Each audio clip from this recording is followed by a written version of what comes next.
Hi everyone. In this talk, I just want to go over briefly some ideas and images related to the art movement of the 19th century known as Romanticism. Romanticism can be best thought of as a reaction in many ways to the rationalism and the emphasis on intellect and science and mathematics and so forth, and the focus on a sort of general universal notion of human progress that was propagated during the time of the Enlightenment. So chronologically, the Enlightenment, we're talking about a period from about 1740-50 up until about 1780 or 90, thereabouts. Romanticism reacts to those aspects of the Enlightenment by emphasizing a number of things that I think still find favor in the present day. One of them is a focus on the individual and the individual's emotions, they're seen as being important, perhaps much more important than the individual's capacity for intellectual achievement or exercise of reason in the kind of abstract and philosophical sense.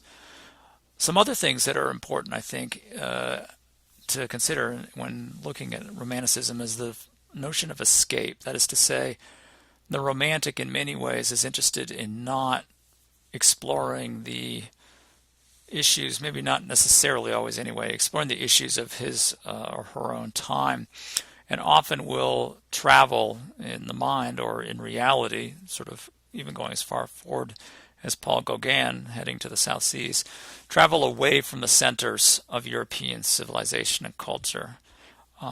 This is something that really comes out initially, I think, in European culture most strongly in the writing of Jean-Jacques Rousseau, who really emphasizes communing with nature away from the cities, and indeed early in his career made a name for himself accusing civilization and culture essentially of corrupting humanity.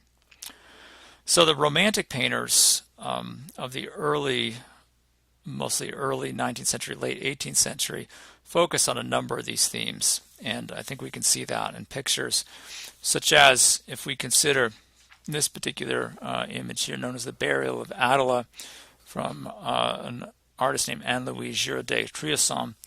We see here a beautiful young woman sworn to virginity who ultimately commits suicide, being embraced by her young lover, an Indian. They're both Indians, actually. This story is set in Louisiana, the sort of exotic Americas, embraced by her lover and supported by a very kind of, I guess for want of a better word, mysterious or mystical hermit type of monk. If we look closely at the back of the scene here, you can begin to see the words in French. Essentially, I've faded like a flower, I've withered like a blade of grass. So this emphasis on youth and death, and of course the rising sun silhouetting a cross, indicates something about the original author of the story of Adola, Chateaubriand, and his embrace of Christianity as a kind of mystical alternative to reason. So this Romantic painting sort of collects together a bunch of interesting factors. The beauty, a sort of erotic thrill of the young maiden highlighted in the rising sun like that. Death, of course, and despair, longing, and a certain mystical treatment of religion that I think is very, very relevant for this style of art. If we look at Henry Fuseli's The Nightmare, that aspect of eroticism and the irrational aspects of human experience, I think, are really brought to the fore. In this almost grotesque painting, we see a young woman who is in a sort of state of abandon, I guess would be the best way of describing her. Indeed, I think pretty explicitly sexual abandon, theoretically sleeping or dreaming or what have you. And you see perched on her midsection this sort of glowering, grim-looking creature with very dark and disturbing eyes. And as you look at this character, and of course a somewhat ludicrous horse in the background, the whole thing is, again, sort of unreal, dramatic to the point of exaggeration, something that Fuseli was was really fond of. So this dream state, sexual passion, irrational, mysterious, nightmarish creatures are certainly part of the Romantic vocabulary. William Blake was certainly well known as a Romantic artist, although his emphasis is not necessarily on the grotesque and fanciful and nightmarish, but instead a kind of deep-reaching, deep-searching religious mysticism, where he, in essence, in a very real sense, creates his own version of Christianity. And here we see this extraordinarily titanic figure, probably borrowed from, or at least based upon, I should say, the figures of Michelangelo, which he would have known through prints, the sort of creator of the world, again, a primeval, primal, almost irrational strength, drawing out the world with this compass-shaped lightning bolt. The Ancient of Days, I think, is a really kind of important way of basically thinking about Blake's art as it draws upon both the precedent of the Renaissance, but also sort of transforms it into something much darker, much more powerful, and again primeval than anything that the thinkers of the Enlightenment might have come up with their deist vision of the universe, the sort of intellectual creator god. If we look at the work of the Spanish artist Francisco Goya in this etching titled "The Sleep of Reason Produces Monsters," we have a really compelling portrait of the power of dreams, and again this nightmarish quality. Spain is a kind of interesting case in terms of the history of the Enlightenment, because it's very late to emerge there and perhaps really never sees the full kind of development that we see, for instance, in France. So Goya's figure reclining upon a desk, probably, as you can see from the implements nearby, an artist himself who falls asleep, and in the midst of this sleep sees owls and bats, and this peculiar lynx-like animal is somehow being overpowered by these irrational figures of the imagination. Certainly not a kind of universal neoclassical ideal being expressed here. Perhaps even more powerful than that is Goya's representation of the 3rd of May, 1808. This is a portrait of a reprisal by Napoleonic soldiers in the Iberian Peninsula campaign, where Napoleon's troops invade Spain as we come into the beginning of the 19th century.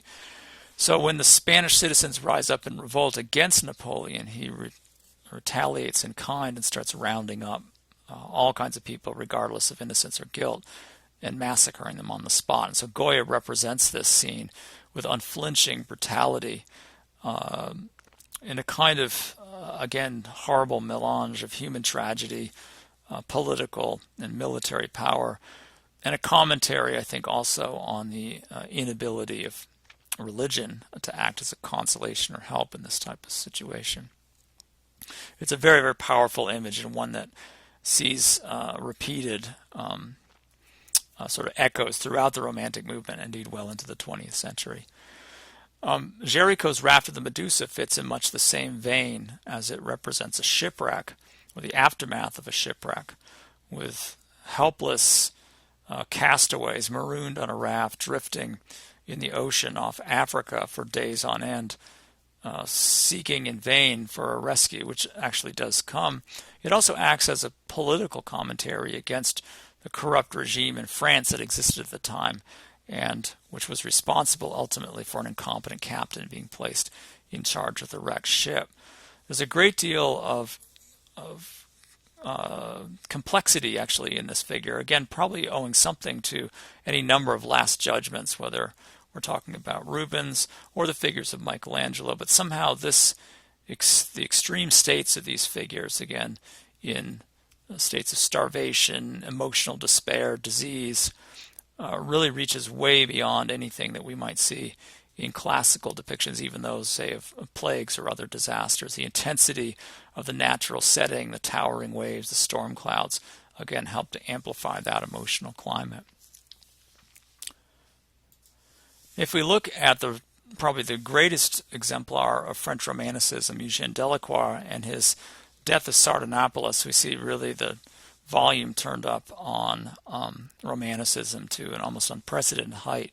Here we have a character based on a Romantic poet's work, Lord Byron, Sardonopoulos, who upon finding that his capital is being invaded, decides to, in essence, immolate and destroy everything that is his. And this, of course, includes his harem, his slave women, and his horses and all his possessions. And so this spectacular kind of orgy of sex and death, of violence and murder and destruction, is kind of, again, a culmination of ideas about Romanticism. But at the same time, it's also, and this is worth pointing out with Delacroix, a kind of spectacular example of brushwork and color run riot. And I think for this, as much as the sort of grotesque subject matter, Delacroix came under a certain degree of criticism.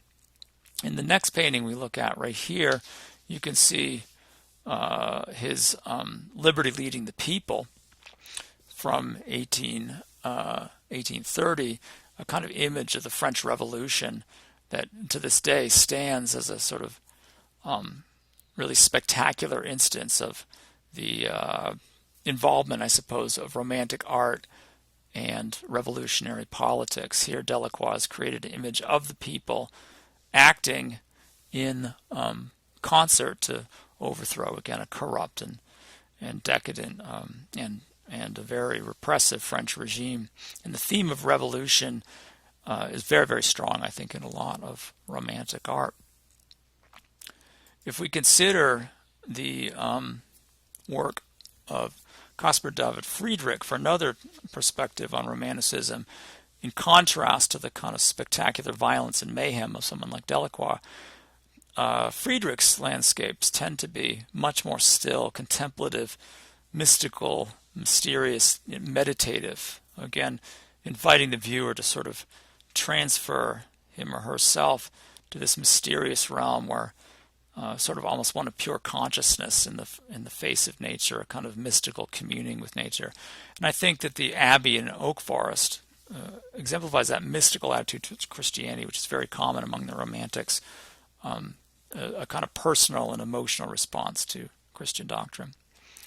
That sense of a personal response is very strong in his Wanderer Above a Sea of Mist from 1817-18, where again a single sort of mind or psychology beholds the immensity, the sublime immensity of creation, in a sense intuiting a kind of relationship with it, one that's not really describable or can't be encompassed by pure reason alone.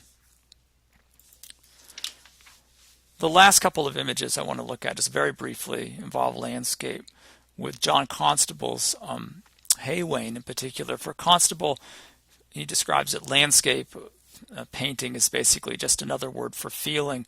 Constable explores the childhood landscapes of England, rural England, and delivers them in a very kind of personal and heartfelt way, focusing on mundane, everyday details to provide a kind of nostalgic and idealized image of a pastoral England, especially in the face of the oncoming effects of the Industrial Revolution.